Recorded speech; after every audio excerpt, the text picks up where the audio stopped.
Bienvenue à l'Église chrétienne de Rosemère. Bon matin. Comme vous le réalisez, je suis pas à l'Église ce matin. On a eu un petit problème technique qui fait en sorte que ce matin, je salue de chez moi. Alors, nous continuons nos célébrations préenregistrées pour les prochaines semaines certainement et on se tient au courant. On regarde ce qui se passe avec le cas de la pandémie et on souhaite que les cas puissent baisser afin qu'on puisse retrouver nos célébrations live sur place avec vous. Alors, on sait qu'il y a déjà des régions qui sont oranges, qui peuvent accueillir jusqu'à une centaine de personnes. Alors, certainement, c'est ce qu'on souhaite pour notre région prochainement. Imaginez déjà la semaine prochaine, on va être rendu à notre première célébration printanière. Alors, le printemps s'en vient, ça fait du bien. Aujourd'hui, on aura le privilège d'entendre notre frère Bernard Racicot, qui nous apportera l'enseignement de la parole. Alors, toujours un moment bien apprécié que les partages de Bernard. Comme je le mentionnais d'entrée de jeu, oui, j'espère que vous allez bien, mais j'espère que vous allez bien dans tous les aspects de votre vie, que ce soit la famille, vos amitiés, votre travail, votre santé personnelle. Mais là où ce que je souhaite vraiment que vous alliez bien, c'est que vous puissiez aller bien dans le repos de Dieu. Le repos de Dieu, le repos de Dieu, c'est la paix. La paix, c'est le shalom. Alors, on veut vivre et marcher dans le shalom de Dieu. Je ne sais pas si vous êtes comme moi, mais je trouve que malgré tout, les choses y vont vite, puis des fois très vite, trop vite. On n'a qu'à poser la question à quelqu'un, comment ça va, puis comment va le travail. Ah, ça va, je suis débordé, je travaille fort, mais ça va vite. Et j'irais même jusqu'à dire et proposer que, on pourrait dire qu'on est dans une époque où le travail est glorifié, où la performance est prioritaire. J'écoutais récemment un chant que j'apprécie de Richard Toupin, qui fait tellement de sens. Et le titre du chant est « Sur la côte des anges », qui dit « Courir, courir n'est pas la vie. On veut descendre, ça va trop vite. » Personnellement, au travail, je suis en entreprise et j'ai beaucoup de plaisir à faire ce que je fais. Des fois même, je trouve qu'il n'y a pas assez d'heures dans une journée. Mais par moment, je dois avouer, ça va trop vite. Et je le réalise.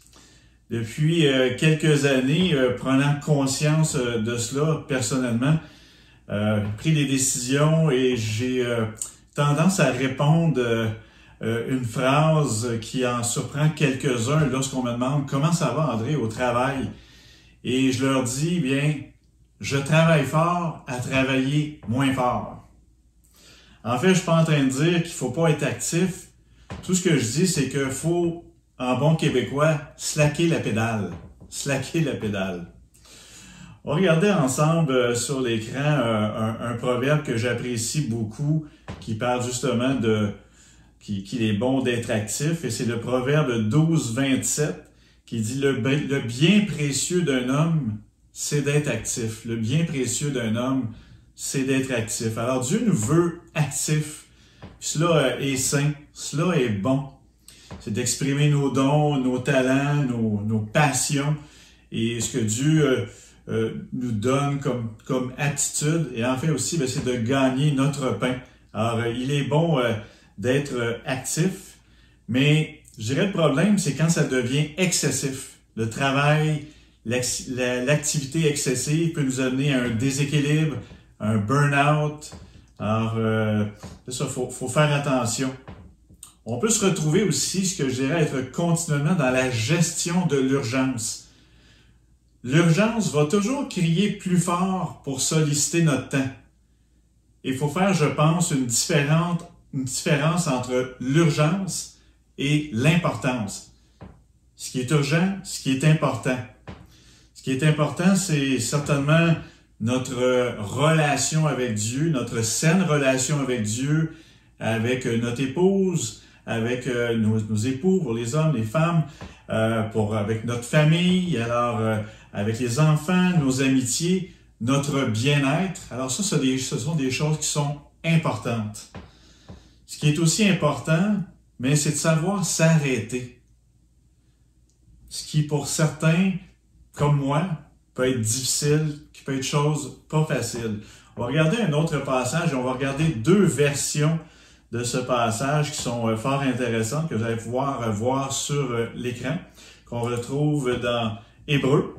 Dans Hébreux 4, le verset 10 à 11. Alors, la première version, c'est la version second, à la colombe, qui dit « Car celui qui entre dans le repos de Dieu se repose lui aussi de son activité, tout comme Dieu s'est reposé de la sienne. » Et là, je trouve ça intéressant, ce verbe. « Empressons-nous donc d'entrer dans ce repos, afin que personne ne tombe en donnant le même exemple de désobéissance. » Ici, on parle de la désobéissance du peuple hébreu lorsqu'ils sont sortis d'Égypte, alors ils sont devenus incrédules. C'est de cette désobéissance dont l'auteur parle. On va regarder Hébreu dans l'autre version, c'est-à-dire la version français courant, qui dit « Car celui qui entre dans le repos préparé par Dieu se repose de son travail comme Dieu s'est reposé du sien. » Et encore une fois, le verbe intéressant qui dit « Efforçons-nous donc d'entrer dans ce repos. » Alors, il y a un effort, il y a un travail, il y a un labeur. Efforçons-nous donc d'entrer dans ce repos. Moi, ça me rejoint.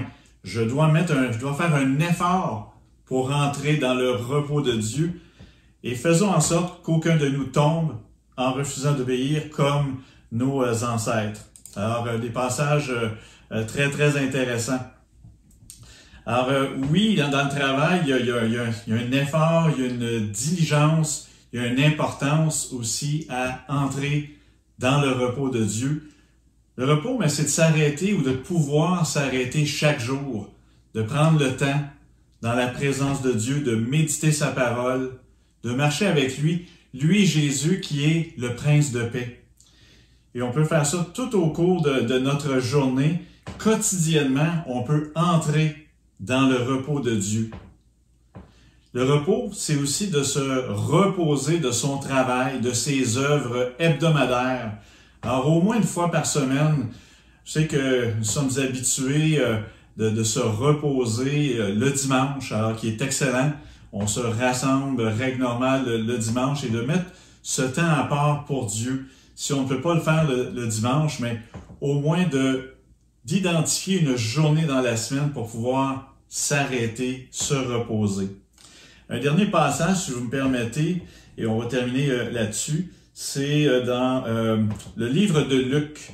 Et c'est la fascinante histoire au récit de Jésus avec Marthe et Marie. Alors, on va regarder ensemble ce passage sur l'écran.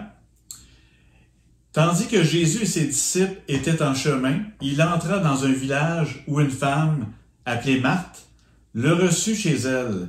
Elle avait une sœur appelée Marie qui, après s'être assise aux pieds du Seigneur, écoutait ce qu'il enseignait.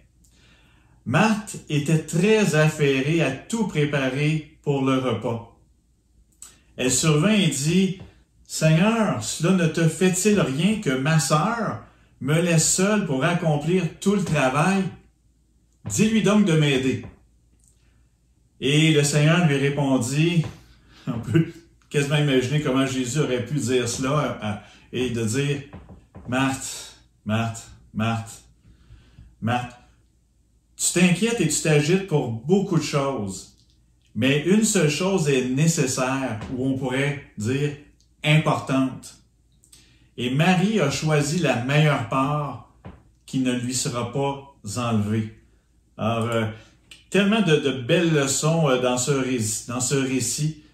Et je dirais qu'il y a un temps, si on prend les deux personnages, Marthe, Marie, peut-être un temps qu'on peut être Marthe et aussi prendre le temps, s'efforcer d'être comme Marie. C'est-à-dire qu'il y a un temps pour être actif, il y a un temps pour être diligent, d'être travaillant, d'être au service, d'être disponible comme Marthe. Et Jésus lui a pas dit que c'était une mauvaise chose qu'elle faisait. C'est que c'était juste le temps, à ce moment-là, de s'asseoir et d'écouter la voix de Jésus, ce que Marie a fait. Alors, tu es peut-être ce matin devant ton écran et peut-être déjà ta pensée, c'est que oui, j'écoute la célébration, je vais prendre le temps pour ça, mais tu as peut-être déjà la pensée de, bon, ma to-do list de cet après-midi, d'aujourd'hui, de qu'est-ce que je vais faire. Bon, je vais régler ça, je vais prendre le temps de regarder la célébration, mais après ça, je vais m'activer, il faut que je m'active. Alors, j'aimerais t'inviter à t'arrêter et ce matin, avec l'aide de l'équipe musicale, chantons ensemble ce chant, qui est tellement un bon chant et un beau chant. C'est le chant « Quel repos ». Alors, prenons le temps de se reposer ce matin, aujourd'hui, et de s'efforcer d'entrer dans le repos de Dieu. On peut prendre le temps d'écouter, de méditer ces paroles de ce chant, mais chantons-le de tout notre cœur et de tout notre être. Mais prenons le temps d'entrer dans le repos que Dieu a préparé et de s'asseoir comme Marie le fait aux pieds de Jésus. Bonne célébration, bon dimanche.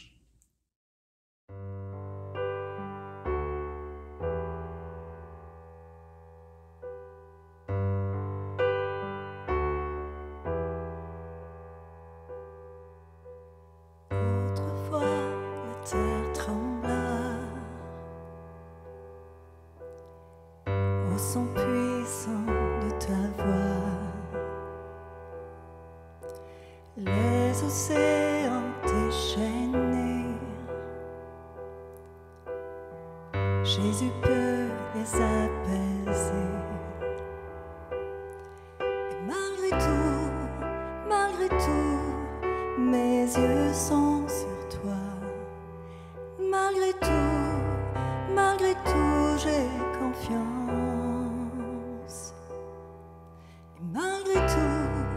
Malgré tout, mes yeux sont sur toi. Quel repos pour moi.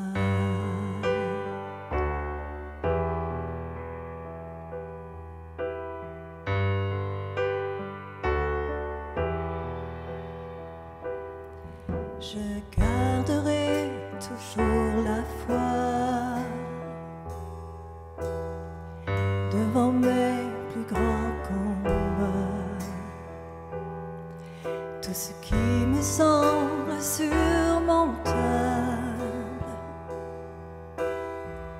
en Jésus j'ai la victoire. Et malgré tout, mes yeux sont sur toi. Malgré tout, j'ai confiance.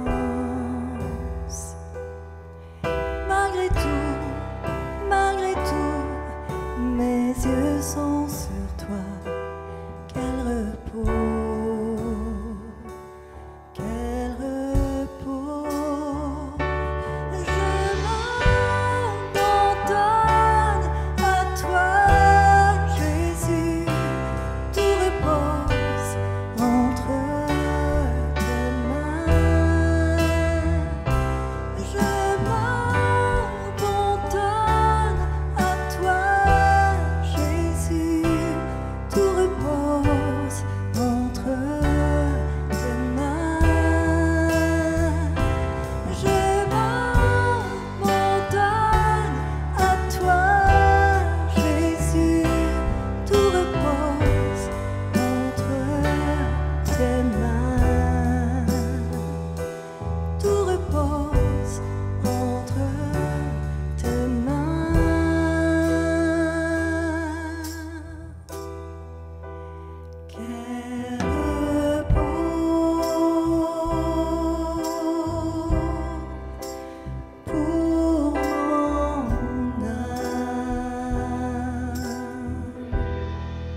sont sur toi. Quel repos pour moi.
Alors, bonjour tout le monde, bonjour aux techniciens qui sont ici, bonjour à tout le monde qui est à la maison.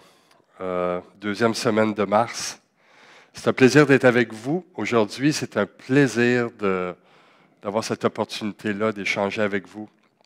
Et ce matin, je vais commencer par un mot de prière pour qu'on puisse mettre ce temps dans les mains de notre Seigneur. Seigneur, merci pour ce temps qu'on a ce matin. Merci pour ta présence. Merci pour ta parole. Merci pour qui tu es, Seigneur. Que ce matin, chaque parole, chaque pensée puisse t'appartenir.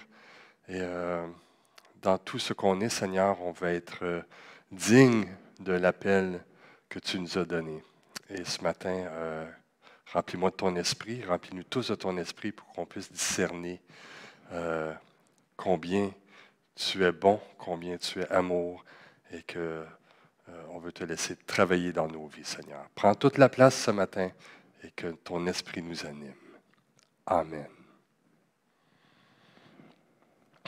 Bon matin tout le monde. Comment allez-vous?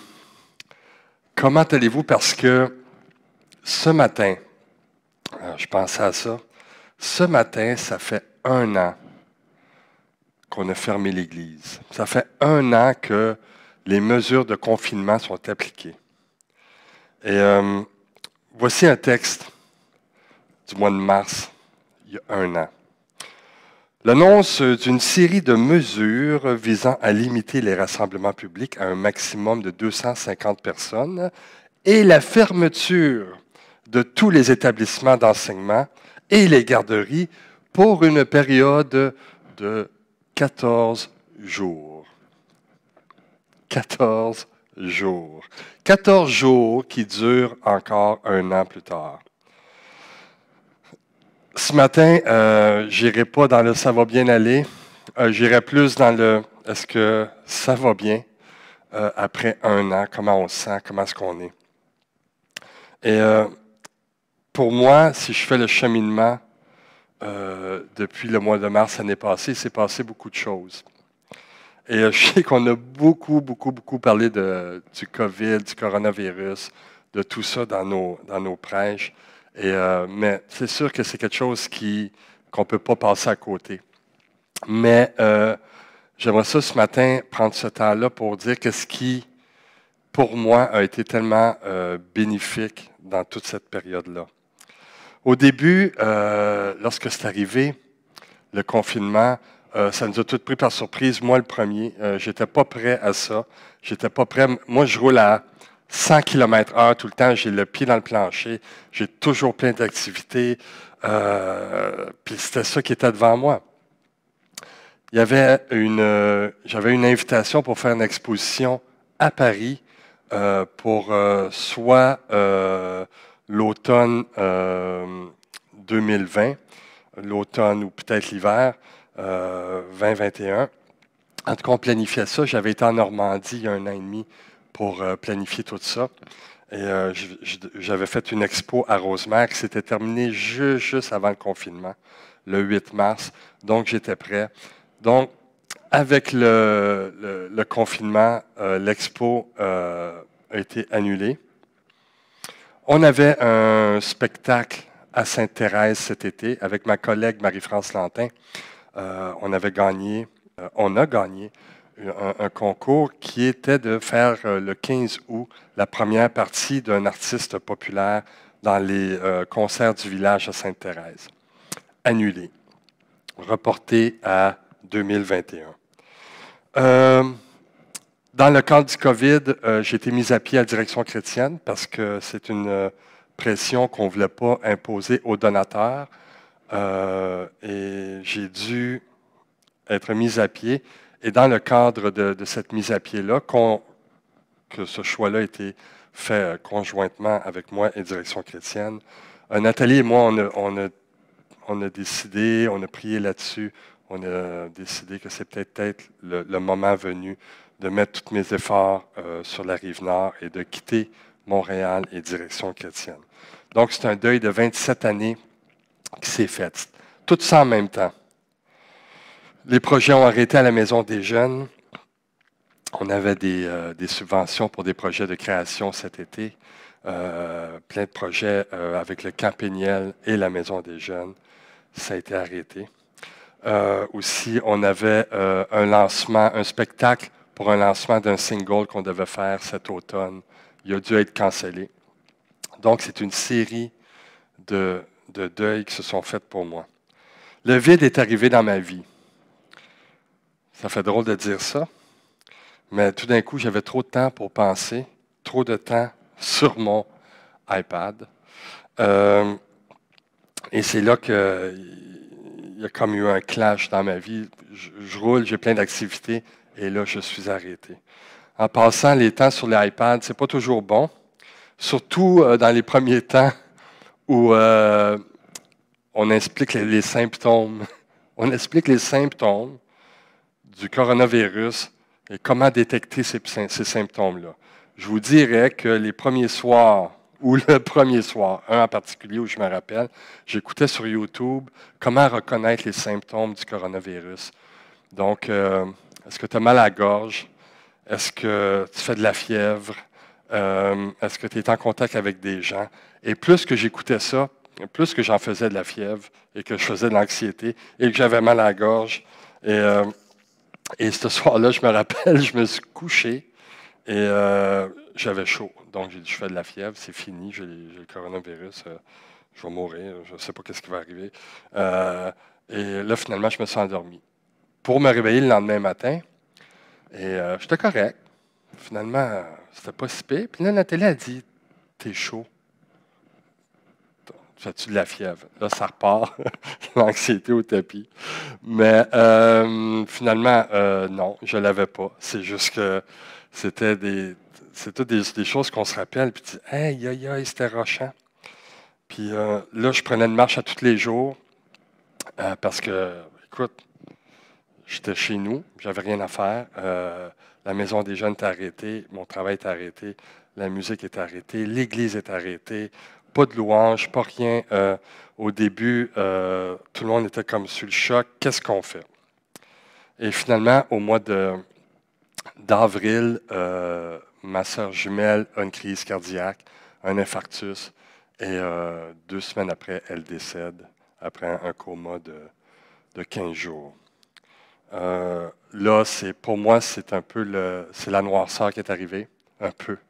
Je dis, c'est la noirceur qui est arrivée. Il y a eu ce moment d'incompréhension, qu'est-ce qui se passe? Je disais à mes amis qui me demandaient, comment tu décris ça? C'était un peu, j'utilisais le terme comfortably numb. J'étais chez nous, j'étais correct, mais j'étais comme engourdi par tout ce qui arrivait. Je ne savais pas comment dealer avec ça. Et ce que j'ai réalisé, c'est que cette période-là a mis une lumière sur ce qui se passait vraiment dans ma vie. J'avais maintenant de l'espace pour voir où vraiment était Dieu dans ma vie. J'ai commencé à prendre ce temps pour méditer sur cette place que je réserve à Dieu dans ma vie. Premièrement, est-ce qu'il y avait de la place pour Dieu? Est-ce que ça veut dire que tu as plein d'occupations avec l'Église et tout, que tu as de la place pour Dieu dans ta vie? Dans toutes mes occupations, y compris celle de l'Église, j'en étais venu à ce constat-là qu'il n'y avait pas beaucoup de place pour méditer, pour laisser Jésus agir dans ma vie. Et je me rappelle d'un article que j'avais lu au début des années 2000 de Tony Campolo et de Brian McLaren qui s'appelait Detox from Church. Pour tous ceux, un peu comme moi, comme d'autres aussi, qui sont hyper impliqués dans l'Église, puis que finalement, tu te rends compte que tu n'as pas de temps pour Dieu dans ta vie, ou à la limite, pour les autres. Tu es tellement occupé dans plein d'affaires. Puis c'était peut-être ça qui se passait dans ma vie. J'avais du temps pour Dieu, c'est sûr, mais pas beaucoup. Cette période a mis de la lumière sur ce qui se passait vraiment dans ma vie, parce que maintenant, j'avais le temps pour faire ce constat-là. Peut-être cette période-là a mis de la lumière sur ce qui se passe vraiment dans notre Église aussi. Parce que ça me fait rire de ceux qui parlent que cette période-là du COVID menace nos églises. Je me dis, si notre Église est vraiment menacée par ça, avec toutes les ressources, les moyens que nous avons, et qu'en plus, l'Église, pour moi, c'est Dieu qui est au-dessus de l'Église, c'est Jésus qui est le chef, et nous, on est des personnes, ça ne se limite pas au dimanche matin. Je ne pense pas que l'Église est vraiment menacée par le COVID. Mais cette période-là a la faculté, et ça j'en ai parlé souvent dernièrement, de mettre en lumière ce qui se passe vraiment dans nos vies, dans nos maisons, dans nos églises, dans nos familles. Et je pense que le mot clé ce matin, c'est la lumière. Et c'est le titre que j'ai choisi, La lumière au bout du tunnel. Depuis quelque temps, on en parle un peu plus parce qu'on voit peut-être la fin, je dis peut-être, la fin de cette période-là, de cette noirceur-là, de ce tunnel-là que l'on vit. La lumière au bout du tunnel. Dans beaucoup de discussions que j'ai eues depuis un an, le fait de s'en remettre à Jésus est revenu souvent. Qu'est-ce que Jésus ferait? Est-ce que tu mets de la place pour Jésus dans ta vie? Aspire à être comme lui dans tout ça.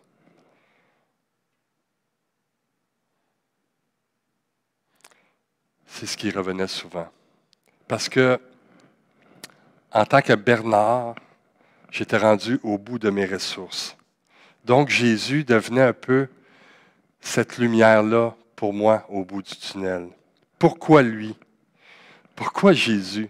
Pourquoi lui qu'on appelle lumière? Parce que c'est écrit dans la parole, dans Jean 1,9, où Jean annonce Jésus, la parole de Dieu. Jean dit ceci, « Celle-ci était la véritable lumière, celle qui, en venant dans le monde, éclaire tout être humain. » J'avais besoin de cette lumière-là dans ma vie. J'avais besoin de cet éclairage-là parce que j'étais dans la noirceur. J'étais comme ce petit enfant-là qui ne sait pas quoi faire quand il fait noir. Et je me rappelle, quand j'étais petit, on avait une grande maison, on était 7 enfants chez nous, avec un chien, mes 2 parents, et il y avait les chambres en haut, et les gars, nous autres, on était en bas. Il y avait une section où il y avait les chambres, où il y avait une autre entrée vers ce qu'on appelait la vieille cave. Dans cette vieille cave, il y avait des boîtes, il y avait la laveuse au bout, une cuve, puis au milieu, c'était tout vide. Souvent, les gars, on jouait au hockey dans cette cave-là. Mais lorsqu'on allait là le soir, il fallait se rendre au milieu et tirer sur une petite chaîne. Et cette petite chaîne allumait la lumière. Et je me rappelle, tout petit gars, là, de me rendre à cette chaîne-là. Les quelques pas que je faisais pour me rendre à cette chaîne-là, j'avais peur d'être attaqué par un monstre, d'être attaqué par un dragon, quelque chose qui sort du canal, quelque chose qui sort des boîtes. Fait que je me checkais, puis jusqu'à temps que la lumière était allumée, j'avais peur. Il y a plein de choses qui se font dans la noirceur. Notre imagination travaille beaucoup.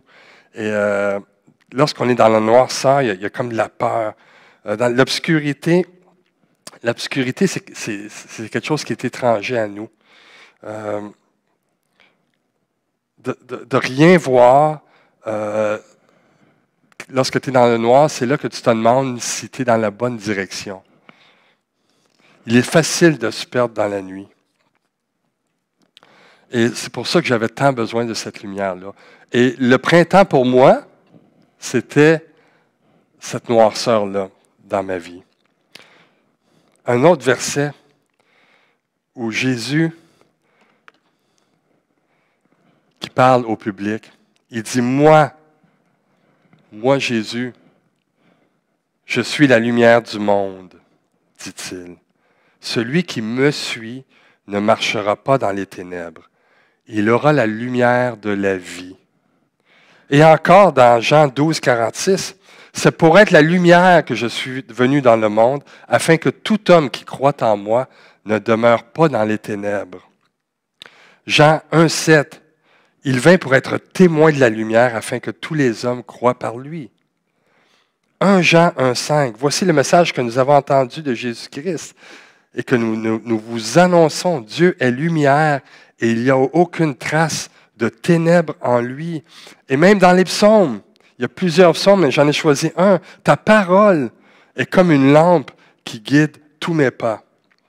Elle est une lumière éclairant mon chemin. J'avais ce temps-là, j'ai commencé à prendre ce temps-là au printemps de lire la parole, de me mettre un peu plus dans la parole de Dieu, parce que ça devenait une lumière dans ma noirceur. Parce que lorsque ma sœur jumelle est décédée, ce que ça a fait chez moi, c'est un peu ça.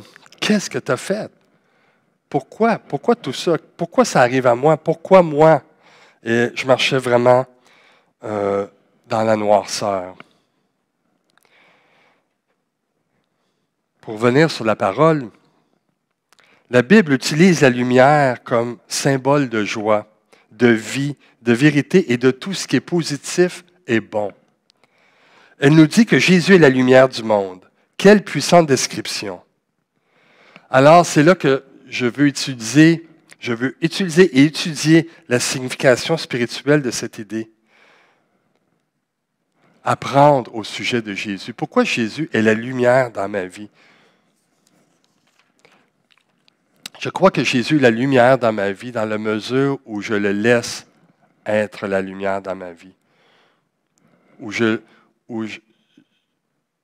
vais à lui pour l'amener dans ma noirceur et éclairer tout ce qui a besoin d'être éclairé dans ma vie. Jésus, c'est celui qui me permet et que par son esprit,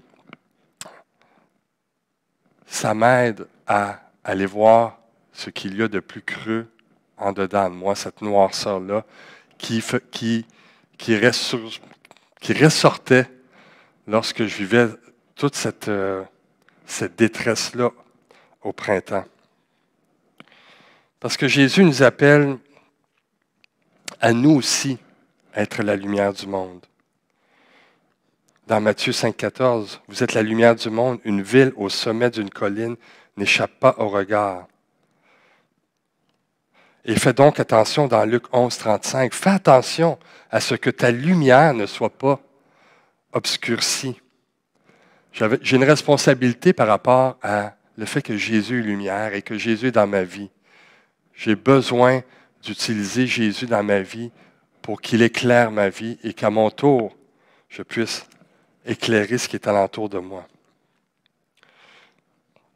Je parle de Jésus lumière parce que par sa présence, il nous fait voir des choses telles qu'elles sont.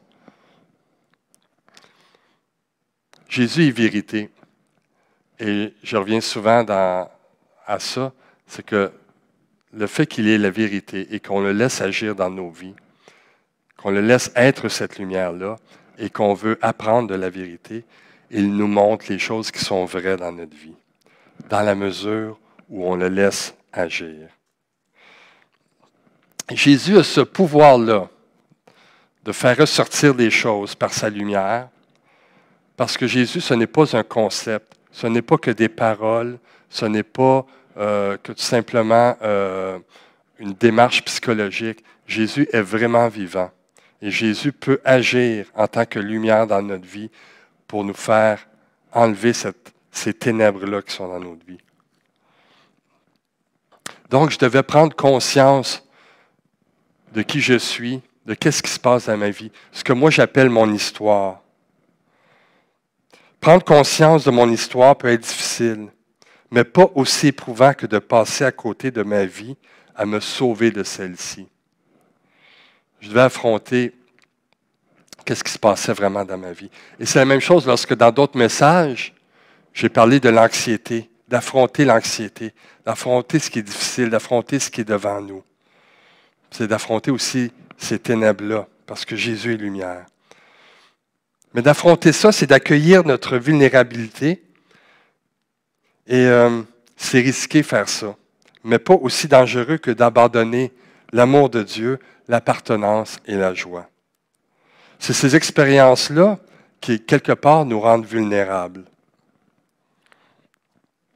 Et c'est lorsque nous explorons les ténèbres qu'on découvre la puissance infinie de la lumière. Ça, c'est une citation que j'ai eue dans le livre de Brené Brown sur le fait que mais André parlait un peu plus tôt dans sa présidence de cette société de performance, de cette société qui nous en demande toujours plus, qui nous demande d'être parfaits, ou de l'image, de tous les réseaux sociaux qui vont toujours valoriser l'image au détriment de ce qui est vraiment à l'intérieur.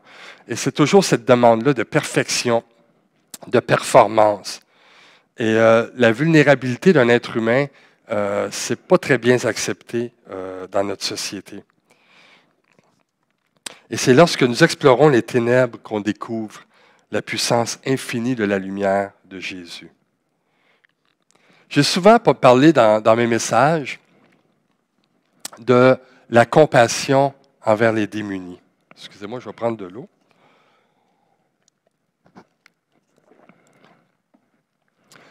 D'avoir de la compassion envers ceux qui souffrent. D'avoir de la compassion envers les gens qui sont démunis, qui sont autour de nous, qui manquent de ressources, qui manquent de plein de choses. D'aller vers eux autres, d'être la lumière pour eux autres, d'être cette compassion-là de Dieu pour ces gens-là. Puis, j'aime démontrer l'amour de Dieu par ces gestes-là. Mais dans ces démarches-là, et dans ce livre-là, ce que j'ai lu aussi, c'est d'avoir de la compassion pour soi-même. D'avoir de la compassion pour ce qui se passe à l'intérieur. On est souvent dur envers nous-mêmes ou on ne prend pas le temps. Mais d'avoir cette compassion-là, c'est important. On peut se sentir coupable et honteux de notre situation. Il y a certaines choses qu'on fait on peut se sentir coupable. Et je pense qu'il y a quelque chose de sain dans ça, de dire « Ah, j'aurais pas dû faire ça.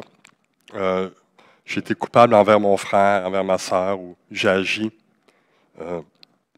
pas de la bonne manière. » Par rapport à nos gestes, par rapport à ce qu'on fait, il y a des démarches saines qui sont faites, qui sont bien par rapport à certaines culpabilités. Mais là où ça blesse, c'est lorsque la honte prend le dessus. Lorsqu'on ne parle plus de culpabilité, là, on parle d'être une personne coupable. C'est dans notre être qu'on est coupable, c'est dans notre être qu'on est honteux. Et lorsqu'on vit dans les ténèbres, cette honte-là elle se nourrit des ténèbres. La honte qu'on peut ressentir, le désir de cacher les choses, de ne pas les mettre en lumière, ces choses-là se nourrissent des ténèbres dans nos vies. Et lorsque nous invitons la compassion dans nos vies, lorsque nous sommes compatissants envers les autres et envers soi-même, nous sommes alors en contact avec ce qui se passe dans nos vies et dans la vie des autres. Mais c'est important d'être en contact avec ce qui se passe dans ma vie pour laisser Dieu agir avec ce qui se passe dans nos vies. Mettre la lumière sur ce qu'on vit, c'est ça qui fait disparaître la honte, parce que la honte a besoin de la noirceur. Et avoir le courage de se rendre vulnérable, avoir le courage de la vérité, être connecté avec ce qui se passe à l'intérieur, et nous avons besoin de cette connexion pour se développer émotionnellement, physiquement, spirituellement et intellectuellement. C'est ça qui est important.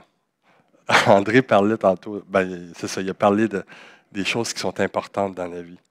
Et pour la promotion d'une chanson qu'on a faite avant les fêtes, on faisait des tasses perfect, puis on vendait ça pour une levée de fonds. Puis Nathalie et moi, à travers ça, on a fait des tasses pour nous autres, où on marquait des paroles sur les tasses et tout ça. Et une des paroles qui est super importante dans ma famille, écoutez-moi bien, si vous avez quelque chose à retenir d'important de ce message, c'est cette phrase. Et on l'écrit sur une tasse. Et dans ma famille, tout le monde est conscient de cette parole très importante. Donc, écoutez-moi bien. Dans la vie, l'important, c'est ce qui compte. C'est très important. Dans la vie, l'important, c'est ce qui compte. C'est le running gag dans ma famille. C'est le genre d'humour qu'on a. Puis, tu sais, quand je dis, hey, l'important dans la vie, là, c'est ce qui compte, puis là, on rit tout, puis c'est bien drôle parce que c'est tellement. OK, ouais, mais c'est tellement évident. Mais quand tu y penses un peu plus, c'est vrai. Il faut aller chercher les choses qui sont importantes dans notre vie. C'est le chemin de prendre conscience et de choisir d'être connecté. De comprendre ce qui est important dans ma vie, c'est de faire un cheminement intérieur et comprendre qu'est-ce que j'ai besoin, qu'est-ce que Dieu peut faire dans ma vie, qu'est-ce que je peux faire pour les autres. Le chemin de prendre conscience et d'être connecté, pas superficiellement, mais d'une manière authentique. Comprendre ce qui se passe à l'intérieur et pouvoir le raconter aux autres. De mettre les choses en lumière. C'est ça, la lumière de Dieu, la lumière de Jésus dans ma vie, c'est de marcher dans la lumière. C'est sûr qu'avec la pandémie, avec tout ce qui se passe, on a tellement de moyens avec la technologie de parler, de se rencontrer, de se voir. Mais dans ce monde fou de technologie, souvent on peut confondre communiquer et être connecté. J'aime bien l'annonce du gouvernement où la fille sur Zoom, elle dit bye-bye à tout le monde, un après l'autre. Elle dit « OK, prends soin de toi, salut, prends soin de toi », puis elle se retrouve devant son écran. Puis là, elle se regarde, puis elle dit « Prends soin de toi », puis elle réalise qu'il faut qu'elle prenne du temps pour prendre soin d'elle. Dieu prend soin de nous, mais il faut le laisser prendre soin de nous. On entend souvent, ces temps-ci, avec peut-être le fait qu'on entrevoit tout ça qui va se terminer, combien on a besoin de la chaleur humaine, combien on a besoin de ce contact-là avec les autres, et est-ce que ça va se passer, est-ce que ça va redevenir comme avant? C'est toutes des questions qu'on se pose comme question. Et j'ai vu, dans la semaine de relâche à la Maison des jeunes, on a fait une après-midi où les jeunes pouvaient venir nous voir, donc il fallait qu'ils s'inscrivent. Et c'est tous des ados, et on les côtoyait avant la pandémie, beaucoup. Puis c'est des ados, hein. Puis moi, j'étais ado, on sait ce que c'est un ado. Puis un ado, c'est, tu y parles, puis il est là, puis ouais, tu sais, ouais. Puis là, il est sur son sel, puis là, tu essaies d'être connecté avec lui, mais là, il est comme, ouais, tu sais. Puis même ça, s'il lève la tête, c'est quand même beau, tu sais. Là, cet après-midi-là, lorsqu'ils sont venus à la Maison des jeunes, écoute, il y avait quelque chose que je n'ai pas vu souvent. Toute la gang, là, il n'y avait pas de sel cet après-midi-là. Puis quand ils nous voyaient, ils nous regardaient dans les yeux, puis ils étaient tellement contents de nous voir. Puis ils avaient les yeux grands, burn! Puis là, ils nous voyaient, puis Lisa, Marie-France, puis là, ils étaient contents. Puis là, tu sentais qu'ils avaient le goût de nous prendre dans leurs bras, mais ils se retenaient, puis là, nous autres, on regardait à distance, puis tout ça. Mais l'être humain a ce besoin-là d'être connecté avec les autres. On a besoin de se voir. Et j'ai tellement hâte qu'on va pouvoir revivre ça dans notre communauté. À la lumière de ce que Christ est, de la manière qu'il agit dans ma vie, la manière qu'il agit dans ta vie, la manière qu'il agit dans l'Église. Est-ce que je suis inquiet pour l'Église? Non. Je pense que Jésus est en contrôle de ce qui se passe. Et l'Église, c'est beaucoup plus qu'un dimanche matin. Et oui, je ne veux pas minimiser ce qui se passe le dimanche, mais l'Église, c'est tellement plus de ça que ça. Et ce qui va se passer après, mais ça va être le reflet de ce qu'on est vraiment comme Église. Et j'en doute pas que notre Église va ressortir grandie de cette période-là. Donc, est-ce que je suis inquiet pour l'Église? Non. Est-ce qu'il y a des choses qui vont changer? Oui. Puis pour le mieux, il y a plein de choses qui vont changer. Puis d'autres choses qu'il va falloir qu'on guérisse de certaines choses qui sont arrivées aussi. Parce que ça a été une période, et c'est une période encore très difficile. Est-ce que moi, je vais avoir changé? Oui. Oui, je vais avoir changé. On ne peut pas ressortir de tout ça comme si de rien n'était. Il y a une citation de C.S. Lewis que j'aime beaucoup, beaucoup. C.S. Lewis dit « Je crois au Christ ». En fait, je le paraphrase ici, puisque dans la citation, dans la vraie citation, C.S. Lewis, il dit « Je crois au christianisme ». Mais j'ai modifié un peu la citation comme « Je crois au Christ, comme je crois que le soleil s'est levé ». Non seulement parce que je le vois, mais que par lui, je vois tout le reste.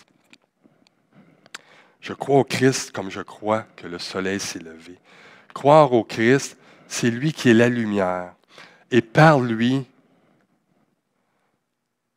je vois toutes choses. Et j'aime tellement cette image-là parce que Dieu est là pour nous aider à voir tout ce qui se passe. C'est sûr que on peut tourner nos regards vers lui, mais si j'ai toujours mes regards sur le soleil, bien, ça va brûler les yeux. Le soleil est là pour me faire comprendre c'est quoi la vraie vie, c'est quoi qui se passe vraiment. Jésus est la lumière parce qu'il éclaire mon sentier, il éclaire ma vie. Et c'est ça que je dois comprendre de ça. Il met en lumière mon appartenance. À qui j'appartiens vraiment? À quoi j'appartiens vraiment? Chaque être humain a besoin d'un amour profond et d'une profonde appartenance. On a ça dans notre Église et nous vivons ça dans l'Église. En tout cas, je le souhaite vraiment. Et nous allons le revivre et nous le vivons en distance présentement, mais nous le vivons, je le crois. On l'a vu en Zoom la semaine passée. Il y avait plein de monde. C'était les gens, puis on voyait les visages et tout ça. On s'est reconnecté d'une manière. C'est sûr que c'est Zoom. On est tanné un peu, oui, mais ça nous démontrait quelque chose. On a pris la scène ensemble. J'ai trouvé ça tellement cool. Enfin, j'espère de tout mon cœur que tout va revenir à la normale. J'ai lu un article la semaine passée dans la presse, un article de Karina Durand, le 7 mars. Et ça disait ceci.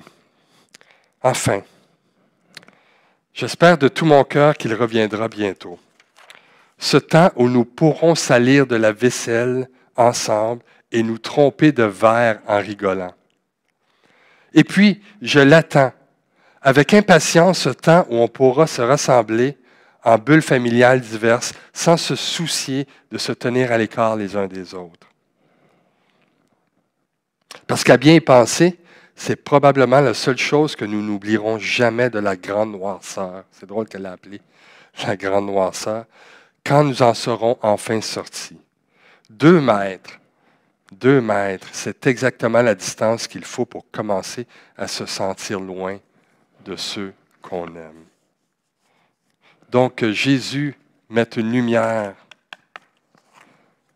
sur cette noirceur, que Jésus puisse mettre une lumière dans chacune de nos vies, que Jésus puisse être la lumière de notre Église et qu'on puisse de rechercher sa lumière pour qu'il puisse nous guider dans cette noirceur. Donc, que Dieu vous bénisse, que Dieu bénisse sa parole et bon dimanche à tous.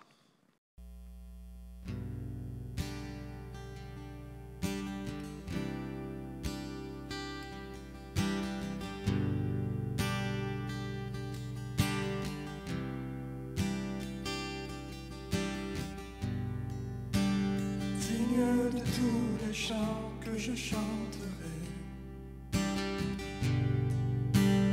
digne de la louange que j'élèverai, digne de chaque souffle que je te rendrai, je vis sur toi.